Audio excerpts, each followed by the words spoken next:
Jasmine Crockett moved with intention, firm, unhurried. She placed 3 standard-sized sheets of paper onto the polished wood desk. They slid gently across the surface like quiet blades, each one carrying a weight disproportionate to its size. Each sheet was an invoice, no paper clips, no annotations. But the numbers printed on them were loud in their own way, as if the ink itself remembered what it cost to tell a lie beautifully. 3 invoices, filed under federal campaign disclosure law, verified, signed, and stamped, paid in full by a political committee bearing the name Karoline Leavitt for Congress. No one in the room asked what they were. Reporters recognized that shade of off-white immediately. Pens started moving. Karoline remained composed, her hands folded neatly over her phone, which of course was already recording. The overhead light cast a soft glare on the table, catching the raised digits on the paper with a subtle glint, like cold metal left in sunlight too long. Jasmine didn't perform. She simply read. $78,000 for a studio shoot showing Karoline walking through a park with her child. The clip went live on March 4th. Hashtags included Shasher Strong Moms, Shasher Faith and Family. $122,000 for a 3-part miniseries titled I'm a Mother and I Lead. Total runtime, just under 6 minutes. $125,872 allocated to paid promotion of the Leavitt family brand across TikTok, Facebook, Instagram, and Snapchat. 9 days, one message. This is who we are. She looked up. The air didn't thicken. It slowed. Total $325,872. That's what it took to tell a story of a loving mother, a loyal wife, a daughter raised in hardship, made whole by grit. She turned her gaze toward the CSPIN camera. She wasn't addressing the room anymore. She was speaking to the voters who believed that authenticity didn't require a set designer. If someone has to spend over $300,000 to prove they love their child, their spouse, their country, then what they're creating isn't a portrait, it's a production. Her voice didn't sharpen, it settled. Loving your family is noble, but when family becomes a prop, when intimacy is storyboarded, when your spouse, your child, your parents appear on cue, in the right lighting, under the right caption, what's left behind isn't warmth, it's strategy. And when strategy has a price tag, when love becomes a data asset, a donation funnel, a campaign boost, we're no longer watching a leader. We're watching someone edit their own life into something more palatable. Behind her, a screen lit up with a muted TikTok replay. Karoline, in soft focus, holding her son. Captions ran across the bottom. Not a single night without a lullaby. My husband and I have never been apart for more than a week. I don't bring my son into politics. I bring my love. Jasmine reached for another folder. This one was thinner, but heavier somehow. In the final 4 months of her campaign, Karoline Leavitt traveled to 9 states. Her child did not accompany her on a single trip. Her husband's name never appeared on a flight manifest. The videos were posted from a production facility in Tampa, not from home. Not once, not close. She folded the folder as if closing a chapter. There was no dramatic pause, only finality. Family isn't an exhibit. It's not a defense. It's the one thing we're supposed to leave untouched, especially when everything else is curated. The title of that morning's hearing had the polished neutrality of bureaucratic language. Responsibility and representation, the role of personal narrative in political messaging. On paper, it sounded harmless, the kind of phrase you'd find on a syllabus or a conference badge. But inside Hearing Room 3, once Karoline Leavitt's name appeared at the top of the witness list, no one mistook it for anything less than volatile. She wasn't there to be questioned. She was there to reaffirm her place in a new political era, one where the boundary between self and brand had evaporated, where motherhood and message blended seamlessly into a curated performance that knew its angles and monetized its light. Karoline entered early, as always, not out of anxiety, but to give the cameras time to catch the full silhouette. Ivory blazer, structured neckline, a smartwatch with a sand-colored woven band to match the neutral palette of her framed glasses, which were deliberately set aside atop her prep notes. The nameplate in front of her was laser-etched, crisp. Karoline Leavitt, former White House press secretary.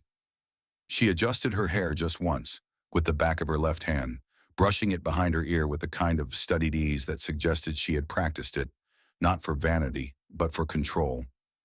Beneath the makeup lay skin prepped to camera spec, dewy and tight. Every movement measured, every blink timed. When invited to make her opening remarks, she leaned into the microphone with the certainty of someone who had logged hundreds of hours before a teleprompter. She spoke not like a guest, but like someone reclaiming her narrative. She said she wasn't perfect, but real. That she didn't grow up with privilege, but turned every obstacle into opportunity. That she never exploited her family for image, but simply chose to share her love for them with young women who needed to see what conviction, faith, and loyalty could look like in public life. Her words did not carry the pacing of a confession nor the warmth of a testimony. They were constructed for resistance, as if daring anyone to question the one thing most sacred: family. What Karoline demanded that day wasn't sympathy or admiration. It was legitimacy for the image she had engineered with precision. She wanted people to believe that she was self-made, unassisted, a woman who rose from a nameless small town to the podium of the White House using nothing but her voice and her grit. And if she happened to use lighting, scripts, and a professional editing suite along the way, well, that was only to ensure that the truth, her truth, came through clearly. A few rows behind her, her aide, a young woman with a tight ponytail and a Bluetooth earpiece, was checking the views on the latest clip uploaded that morning. Karoline, holding her son in a sun-drenched park, captioned, "You can lead and still be home." Over 73,000 views in 3 hours, enough to get her trending. Karoline knew it, and when she glanced at the lawmakers seated across from her, it wasn't to seek permission. It was the gaze of someone who had already rehearsed every frame, every syllable, every pause. She hadn't come to respond. She had come to retain authorship, like always. Chairwoman, members of the committee, thank you for the opportunity to speak today. I understand that this hearing is about narrative, about how personal stories shape public leadership, and perhaps about where the line is between honesty and performance, between sharing and strategy. And I welcome that conversation. I welcome it because I have never pretended to be anything I'm not. I've been transparent about who I am, where I come from, and what I believe. I grew up in a small town that doesn't appear on most maps. My family wasn't wealthy, and nothing I have today, not the podiums I've stood behind, not the rooms I've spoken in, not the platforms I've earned, was handed to me. I worked, I knocked doors, I poured coffee in campaigns that never noticed me, and still, I kept going. When I became the youngest White House press secretary in American history, I wasn't thinking about headlines. I was thinking about the message I could deliver to young women who have never seen themselves in power, to mothers who balance a baby on their hip while holding down a second job, to daughters who've been told they're too loud, too emotional, too much. I've spoken often about my family because they are my core. My son is not a prop. He's a blessing.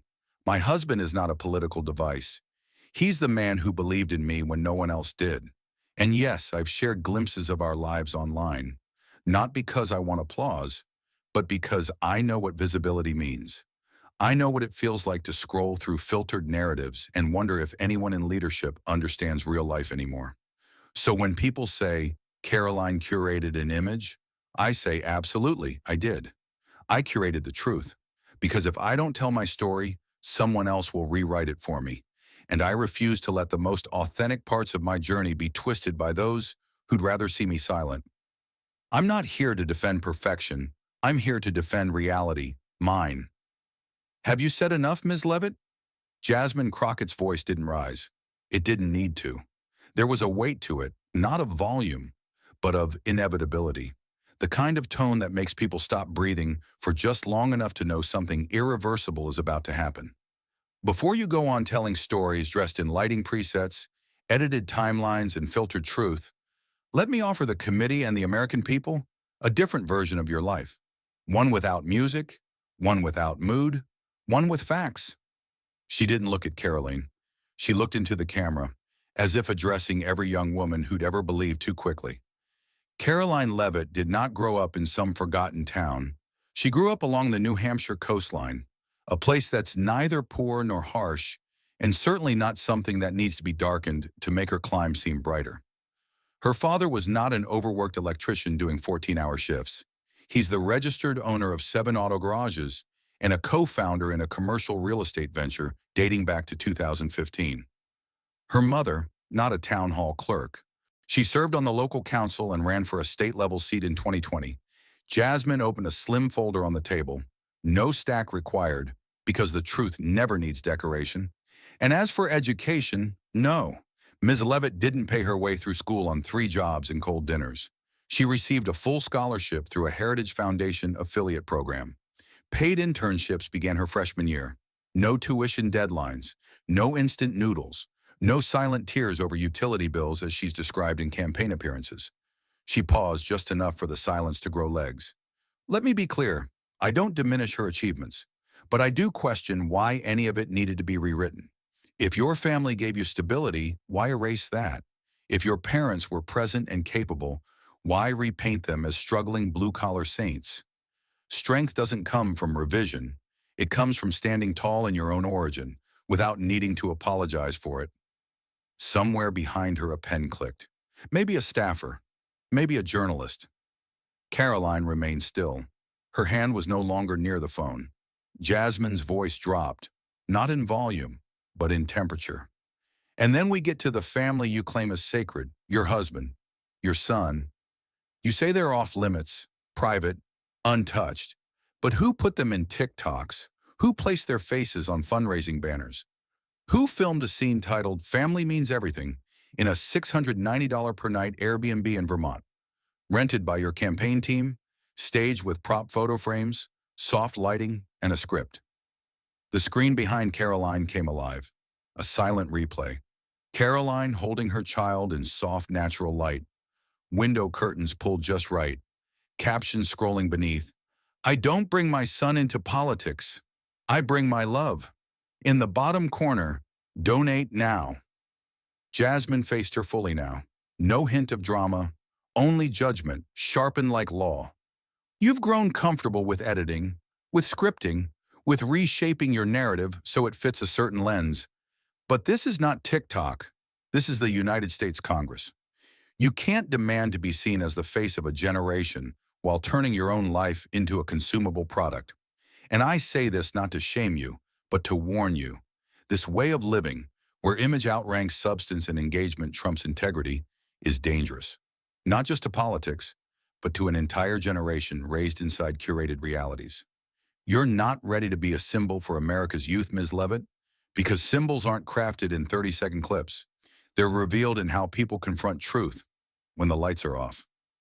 Karoline lifted her chin, the smile on her face now as thin as a layer of ice cracking beneath studio lights. Her voice held, her eyes still trained for the camera. But the composure was stretched taut, no longer effortless. I won't apologize for being good at media, she said. I share parts of my life to connect, not to manufacture. I'm a real person. My family is real. And if some moments were framed more beautifully than others, well, anyone in modern communications knows that presentation matters. She was delivering it like a campaign speech, voice forward, posture sharp, a controlled rebuttal for the soundbite reels. Then with the same smirk she used at rallies, she leaned slightly into the mic. I've worked for everything I've earned, and I don't owe anyone an apology just because I tell my story better than some people can tolerate the truth. Jasmine didn't blink. She reached for a folder, thin, deliberate, and placed it on the desk as if it weighed more than it looked. You don't owe anyone an apology, but you do owe $325,872 in outstanding campaign expenses as of the FEC's Q1 disclosure. That includes $78,000 for a studio shoot of your TikTok video, walking with your child through a park, $122,000 for the mini-series I'm a Mother and I Lead, and $125,872 allocated for cross-platform promotion of your Leavitt family brand over 9 days on TikTok, Facebook, Instagram, and Snapchat. All of it still listed as pending payment. There was a shift, audible not in words but in breathing. Someone in the room took off their glasses. Karoline hesitated, just for a breath, then snapped back. Every campaign carries debt. That's standard. Those invoices are scheduled. And I'm under no obligation to disclose internal payment pacing until contracts are fully resolved. Jasmine let the silence hold. You claim you never exaggerated your upbringing, Karoline added. I never said we were poor. I said we worked hard. If I talk about my father being a mechanic instead of a business owner, it's because I'm trying to relate. If I emphasize struggle, it's not to mislead, it's to inspire. No one connects with perfect. And that's when Jasmine reached under the desk and pulled out a single image. One photo, enlarged, matte print. Nothing fancy, just the kind of truth that doesn't need lighting correction. It was Karoline, standing in front of 3 brand new Jeeps, smiling beside her father. Behind them, a sign in clean red serif, Leavitt Auto and Sons. Underneath, a caption, her own, from a Facebook post in 2017. Family legacy. One day I'll bring this pride to Washington. Jasmine didn't raise her voice. She didn't move. She simply slid the image forward like a closing argument written in ink and sunlight. This, she said quietly, can't be edited anymore. Not because it's the past, but because it's the only part of your story people can look at and believe without asking what was cropped. Karoline froze. Her fingers curled around the base of her nameplate, but she didn't speak.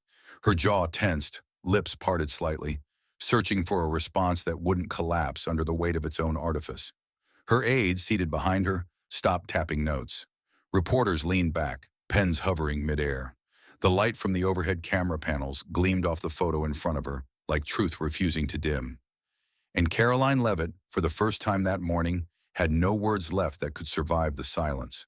Karoline's lips tightened. The silence around her had grown too thick to ignore. The image still lay on the desk, her own caption, her own words, her own father smiling next to her, in the legacy she had tried to paint over. The data was irrefutable. The receipts were real and the leverage of performance was gone. And in that moment, the tension snapped. You know what this is? She said, voice sharper than anything she'd rehearsed. This is envy. You're uncomfortable because I became something you didn't expect. I became a symbol, not because of pedigree or favors or connections. I became a symbol because I speak clearly, look the part, and I know how to reach people. And that bothers you. She turned, sweeping her gaze across the room like a final bid for control. So go ahead. Tear apart my family. Diminish my path. But just admit it. You're afraid of what I represent. The room stilled. Jasmine Crockett let the silence hang for a beat, not rushing to respond, because power doesn't sprint. It waits until truth can walk in uninvited. She leaned in slightly, voice not loud, not soft, just steady. Ms. Leavitt, she said, no one here is afraid of what you represent. What we're afraid of, what I'm afraid of, is a generation being taught that filters are authenticity, that polished suffering is the new truth, that if you make the story shiny enough, no one will ask if it's real. We're not envious of symbols. We're exhausted by the damage they do when they're hollow. Karoline didn't speak. Her mouth opened slightly, then closed. Her hand moved toward the image but didn't touch it. The committee room didn't move either. No murmurs, no coughs. Only the quiet electricity of a moment that had shifted from testimony into reckoning. And somewhere in that stillness, as C.S. Pan's feed caught the hesitation in Karoline's eyes, the tremor just beneath her jawline, the way her shoulders fell without permission, a new clip began forming in real time. Not the one she had planned, not the one she could control, but the one that would go viral anyway. The control room was humming. Crop it tight, one CSPAN editor said, eyes fixed on screen. Cut the congressman nodding. Use her pause. We don't need anything else. Another added, give me the vertical cut for TikTok and the square for Instagram. No overlays. Her face is the headline. The clip, 51 seconds long, stripped clean of music or reaction shots, was rendered in under 5 minutes. By the time Karoline Leavitt reached the end of the hallway, it had already been uploaded to 4 different cloud drives, sent to 3 partner outlets, and captioned in 12 languages. In the press pen just outside the hearing room, Lisa Romero from NBC tucked her pen behind her ear and muttered to no one in particular, "I've never seen someone build a persona so flawlessly, only to shatter it with one sentence she didn't plan."